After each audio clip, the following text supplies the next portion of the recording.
যে মানুষটা তোমাকে বারবার অসম্মান করছে, তোমাকে কষ্ট দিচ্ছে, সেই মানুষটা ফিরে এলে সেটা কি ঠিক হবে?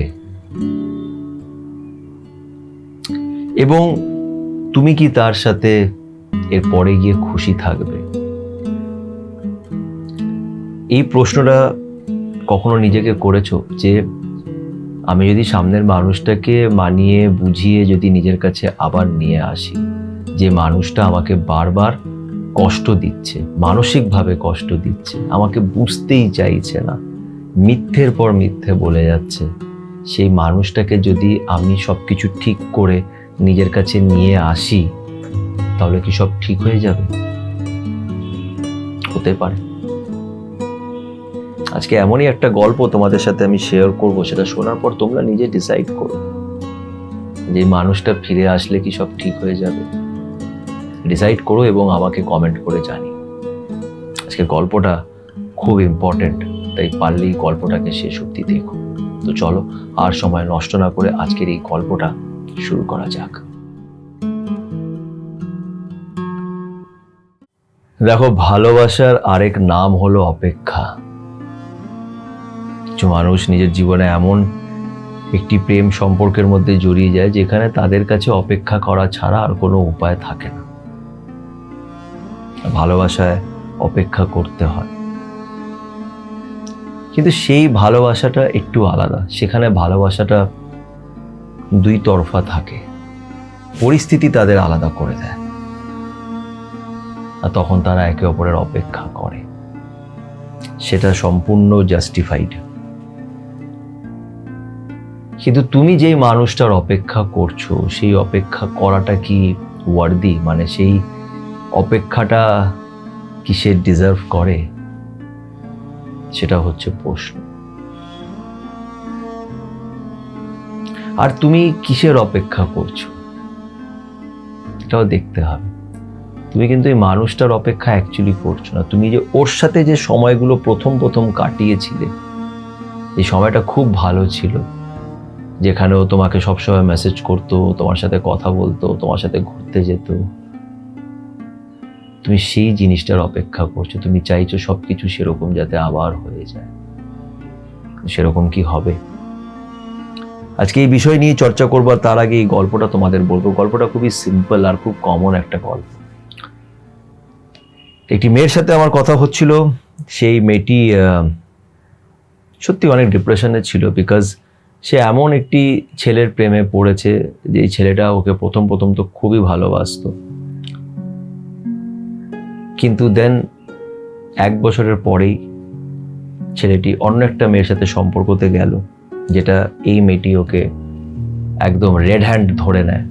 তখন সেই ছেলেটা বললো যে না, আমরা বন্ধু, এরকম কিছু না, তুমি ভুল ভাবছো, এই ওই সেই। ঠিক আছে, মেয়েটাও মেনে নেয়।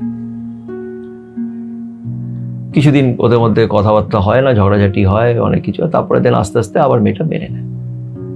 আবার কয়েক মাস বাদে পরে আবার অন্য একটা মেয়ের সাথে ওকে ধরে। ওর চ্যাট বক্স দেখে, সেখানে দেখতে পারে যে অন্য একটা মেয়ের সাথে সে এঙ্গেজ আছে, লিটারালি এঙ্গেজ আছে। তখন ছেলেটা এইবার এটা বলে যে না, তুমি ভুল বুঝছো না, তুমি ঠিকই বুঝছো, কিন্তু সেটা আমি ভুল করে ফেলেছিলাম। তুমি আমাকে সেরকম, তোমার সাথে কথাবার্তা হয় না, সেই না, বা আমি কাজে ব্যস্ত, সেখানেও ও খুব আমার সাথে বেশি দেখা সাক্ষাৎ করতো, ভালো মেসেজেস করতো আমার সাথে, আমার খেয়াল রাখতো, তাই আমি ওর প্রেমে পড়ে গেছিলাম। কিন্তু আমি তোমার সাথেই থাকতে চাই, আমি ওকে ছেড়ে দেবো, ব্রেক করে নেবো, এটা ওইটা। সেই একই জিনিস। তাদের মধ্যে কিছুদিন ঝগড়া হয়, কথা বলা থাকে, তারপরে এই মেয়েটা রাজি হয়ে যায়। ঠিক আছে, ভুল করেছে, ঠিক আছে, সরি বলে দিচ্ছে, ঠিক আছে। এবার তোমরা বিশ্বাস করবে না, বলতে গেলে এখন ভিডিওটা অনেক বড় হয়ে যাবে। এরকম যে কতবার হয়েছে, এই মেয়েটাকে ছেড়ে আরেকটা মেয়ে, তারপরে আরেকটা মেয়ে, তারপরে আরেকটা মেয়ে, এটা বারবার হচ্ছে। আর এই মেয়েটি যে আমাকে ফোনটা করেছিল, এই মেয়েটি তাকে বারবার করে ক্ষমা করে দিচ্ছে। এবং এই মেয়েটি যখন আমাকে নিজের গল্পটা বলছিল, তখন বলছিল যে দাদা, আমার মতন ও পার্টনার কখনোই পাবে না। আমি ওর প্রত্যেকটা ভুল শেষমেশ আমি বারবার ওকে ক্ষমা করে দিই। কিন্তু এখানে আমি মেয়েটাকে একটা কথা বললাম যে তুমি ওকে, ওর জন্যে কিন্তু ওকে ক্ষমা করো না। তুমি এই জন্য ওকে ক্ষমা করো, তার কারণ হচ্ছে তুমি চাও না যে ও তোমাকে ছেড়ে দিয়ে যাক, বিকজ তোমার ওকে চাই। তোমার ওকে নিজের জীবনে চাই। ও আরো 1000 বার ভুল করলেও তুমি ওকে ক্ষমা করবে, বিকজ তুমি জানো যে ও যদি চলে যায় তুমি তো ওকে ছাড়া থাকতে পারবে না। তুমি তো নিজেকে ওর জীবনে হারিয়ে ফেলেছো, এই প্রেম কাহিনীতে তুমি নিজেকেই হারিয়ে ফেলেছো, তুমি সম্পূর্ণ ওর উপরে নির্ভর হয়ে গেছো। তাই তোমার নিজের উপরে ভয় লাগে যে ও যদি চলে যায় বাবা আমি কি করে বাঁচবো, প্রবলেমটা তো আমার হয়ে যাবে। তোমার যাতে প্রবলেম না হয় তাই জন্য তুমি ওকে ক্ষমা করছো। এবং তুমি আমাকে এটার জন্য ফোন করেছো জানার জন্য যে দাদা কি করলে ও আর এই জিনিসগুলো করবে না আর আমি ওকে ফিরে পাবো। এটা কখনো হয়? তুমি সাপকে বলছো সে কুকুরের মতন ব্যবহার কবে করবে? আমি সাপকে কুকুর বানিয়ে নিজের জীবনে ফিরিয়ে আনবো কেন? সাপ প্রথম প্রথম কুকুর হওয়ার নাটকটা করতো। কুকুররা হয় না কত ভালো করে আসে তোমার কাছে লেজ নাড়াতে নাড়াতে তোমাকে আদর করে করে। ও চাইছে সাপকে কুকুর করে দেওয়া। সাপের নেচার যেটা, সাপ সেরকমই ব্যবহার করবে, তাতে সাপের দোষ নেই। সে যেমন সে সেরকমই, তাকে ঠিক করার দায়িত্ব তোমার নয়। কিন্তু তুমি তাকে কুকুর বানিয়ে নিজের জীবনে নিয়ে আসতে চাইছো, এটা প্রবলেম। তুমি যদি বলো যে আমি সাপের মতনই রাখতে চাই, বিকজ আমি সাপকে খুব ভালোবাসি, আমি সাপকে পুষতে চাই, তুমি পোষো, তোমার ইচ্ছে। কিন্তু তুমি বলো আমি সাপকে পুষতে চাই কিন্তু সাপ কুকুরের মতন হয়ে আমার কাছে থাকবে, সেটা তোমার পসিবল না। এটা তোমাকে বুঝতে হবে। আর সব থেকে বড় ব্যাপার, সে যদি তোমার জীবনে ফিরেও আসে তাহলে কি হবে? একবার কল্পনা করো তো, তোমার ওর সাথে বিয়ে হয়ে গেল, তারপরে কি? What next? যে মানুষটা 10 বার 10টা আলাদা আলাদা মেয়ের সাথে গিয়ে সম্পর্ক রেখেছে, বারবার তোমাকে ছেড়ে দিচ্ছে, বারবার তোমাকে মিথ্যে কথা বলছে, সে হঠাৎ করে ঠিক হয়ে যাবে একদম? আর আমি সেটার অপেক্ষা করব যে ও কবে ঠিক হবে? আমি বারবার একটা কথা বলি যে তোমার বয়স এখন 30 হতে পারে, 32 হতে পারে, 35, 40, যাই তোমার বয়স হোক না কেন, মনে রেখো এই যে 30টা বছর তুমি তোমার জীবনে কাটাচ্ছ এটা কিন্তু সম্পূর্ণ তোমার নয়। মনে রাখবে এই জীবনটার মধ্যে, এই জায়গায়, এই যে তুমি এই সময়টা পাচ্ছ ওর সাথে ভালোবাসার, ওর সাথে প্রেম করার, ফোন করে আমার সাথে কথা বলার, এই যে ফেসিলিটি গুলো তুমি পাচ্ছ, এটাও কিন্তু তোমার মা বাবার জন্য তুমি পাচ্ছ। তোমার মা বাবা ডিসাইড করেছিল যে আমার মেয়েটাকে আমি পড়াবো, তাকে শিক্ষিত করব। নিশ্চয়ই প্রেম করবে, কেন প্রেম করবে না? প্রেম করা দরকার। প্রেম মানুষকে সম্পূর্ণ পাল্টে দেয়। প্রেমের চেয়ে বড় জিনিস আর কিছু হয় না। আর এই পৃথিবীটাও প্রেমের উপরে চলছে। কিন্তু এইটা যেটা হচ্ছে সেটা প্রেম নয়, সেটা অভ্যেস, সেটা এডিকশন, সেটা অ্যাটাচমেন্ট, জেদ। আমি সম্পূর্ণ সেই মানুষটার উপরে নির্ভর, আর আমি সবকিছুকে সাইডে রেখে দিয়েছি। আমি আবারও বলছি, যেটা আমি এর আগেও একটা ভিডিওতে বলেছি, যে যখন একটি বাচ্চা জন্মায়, আমি যেহেতু এখন মানে আমি সাইডে আমি ডায়েটের কনসালটেশনও দিই, আমি ডায়েট চার্ট দিই লোকেদের। তো অনেক এরকম মহিলাদের আমি ডায়েট চার্ট দিই যারা জাস্ট মানে ডেলিভারি তাদের হয়েছে, হ্যাঁ, প্রেগনেন্সির পরে তারা নিজের ওয়েট লস করার জন্য অনেক সময় তারা কন্ট্যাক্ট করে। তো তাদের আমি দেখি যে প্রেগনেন্সির আগে তারা কিরকম ছিল, প্রেগনেন্সির পরে তারা সম্পূর্ণ পাল্টে যায়। মানে তারা সম্পূর্ণ, তাদের ফোকাস থাকে তাদের বাচ্চার উপরে, যে আমার বাচ্চাটার এই তো আজকে ও চোখটা খুলে এদিক ওদিক তাকিয়েছে, ও হাসছে, ওর হাসিটা আমার মতন, ওকে আমি এইটা বানাবো, ওর নাম এটা রাখবো, ওকে এটা পড়াবো, ওকে এটা শেখাবো, কত স্বপ্ন তারা দেখে। আর সেই বাচ্চাটাই যখন একটা জায়গায় বড় হয়ে যায়, সে সম্পূর্ণ নিজের জীবনে তাদের থেকে আলাদা হয়ে একটা লোকের উপরই পুরো জীবনটাকে তারা ডেডিকেট করে দেয়, যেখানে সে কিছুই পাচ্ছে না। একটা জিনিস মনে রাখবে, নিজেকে হারিয়ে ফেলে, নিজেকে বেচে দিয়ে, নিজের সেলফ রেসপেক্টটাকে বেচে দিয়ে কেউ ভালোবাসা পেতে পারেনি, কেউ ভালোবাসা পেতে পারবে না। এটা আজ পর্যন্ত হয়নি। তুমি তাকে ফিরে পেতে চাইছো তোমার জন্যে, তোমার ভয় লাগে যে ও চলে গেলে আমি কি করব। এটার জন্য তোমাকে নিজেকে বোঝাতে হবে, তোমার যদি একটা মানুষের উপরে তুমি যদি নির্ভর থেকে তোমার জীবনটাকে চালাতে চাও, তাহলে এই জীবনটার কোনো, কি বলবো, মানে এটার কোনো ভ্যালিউ নেই। বলা হয় যে মানুষ হয়ে জন্মায় অনেক জন্মের পরে, তার আগে কুকুর, বেড়াল, টিকটিকি, মাছি সবকিছু হয়ে জন্মানোর পরে সে মানুষ হয়ে জন্মায়। মানুষের জীবনটা ইটসেলফ অনেক ভ্যালুয়েবল, প্রাইসলেস গিফট, যে তুমি মানুষ হয়ে জন্মেছো। আর তুমি মানুষ হয়ে জন্মানোর তোমার উদ্দেশ্য শুধুমাত্র প্রেম করাটা নয়, বা একটা মানুষের পিছনে নিজের জীবনটাকে সম্পূর্ণ ডেডিকেট করাটা হতেই পারে না। তোমার একটা সোল পারপাস আছে, তোমার সোলের একটা উদ্দেশ্য আছে।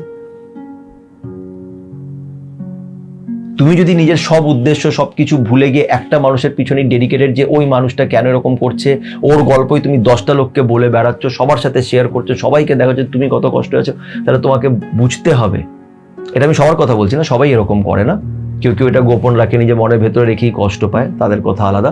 কিন্তু আমি বলছি অনেকজন এরকম, আমাকে তো অনেকজন এরকম ফোন করে যারা নিজের কষ্টটা কন্টিনিউয়াস সবাইকে বলে বেড়াচ্ছে।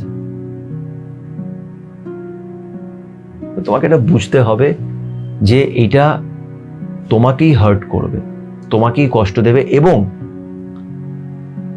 তোমার কষ্ট দিয়ে কারুর কিচ্ছু যায় আসে না। যদি কারুর যায় আসে তাহলে সেটা হচ্ছে তোমার মা বাবা আর তোমার খুব কাছের বন্ধুরা, তাদেরও এক সময় পরে গিয়ে আর কিচ্ছু যায় আসবে না, কারণ সবাই নিজের নিজের জীবনে ব্যস্ত হয়ে যাবে, সবাই নিজের নিজের জীবনে এগিয়ে যাবে, তুমি থেকে যাবে। তাই তোমাকে বুঝতে হবে যে আমি ভালোবাসবো, কিন্তু নিজেকে হারিয়ে ফেলে না, নিজেকে বেঁচে দিয়ে ভালোটা বাসা যাবে না, পসিবলই না। এবং এখানে তোমাকে একটা ডিসিশন নিতে হবে, ও চলে গেলেও তুমি কষ্ট পাবে, ও সাথে থাকলেও তুমি কষ্ট পাচ্ছ, তাহলে তোমাকে এখানে একটা জিনিসই করতে হবে, তোমাকে বুঝতে হবে এই কষ্টটার মধ্যে কোন কষ্টটা বেশি ভালো তোমার জন্য। সেটা হচ্ছে ওকে সম্পূর্ণ ছেড়ে দিয়ে তুমি এগিয়ে যাও, তুমি কষ্ট পাবে, কিন্তু সেই কষ্টটা আজ নয়তো কাল চলে যাবে। কিন্তু তুমি যদি ওকে ধরে রাখো, তোমার হাতে একটা ঘা হয়েছে, তুমি যদি কন্টিনিউস ওটাকে চুলকাতে থাকো, চুলকালে তুমি আরাম পাবে কিন্তু ঘাটা শোকাবে না। আর তুমি যদি তোমার এখানে যে হাতে যে চুলকাচ্ছে সেটাকে তুমি যদি কন্ট্রোল করতে পারো, তাহলে সেই ঘাটা আজ নয়তো কাল শুকিয়ে যাবে। এটা হচ্ছে এই পৃথিবীর নিয়ম, এটা আমার বলা কথা নয়, এটাই হচ্ছে নেচারের নিয়ম। অনেক সময় আমাদের কিছু কঠিন ডিসিশন নিতে হয়, কেন একটাই জীবন, আর তোমার জীবনের উদ্দেশ্য শুধুমাত্র একটা মানুষের পিছনে ঘুরে বেড়ানোটা একদমই হতে পারে না। এটা ঈশ্বরকে ডিসরেসপেক্ট করা, বিকজ তোমার ভেতরে ঈশ্বর আছে আর তুমি নিজেকে দেখছো না, নিজের খেয়াল রাখছো না, তুমি তাকে অসম্মান করছো। তুমি তাকে অসম্মান করে ভালোবাসা কখনোই পেতে পারবে না। এখনো সময় আছে, মানুষের হাত থেকে সময় কখনোই বেরিয়ে যায় না, এখনো সময় আছে। কালকে একটা নতুন দিন, নতুন ভাবে নিজের জীবনটাকে স্টার্ট করো, নিজেকে আয়নায় দেখো আর জিজ্ঞেস করো যে তুমি কে, তুমি কি সত্যি এরকম?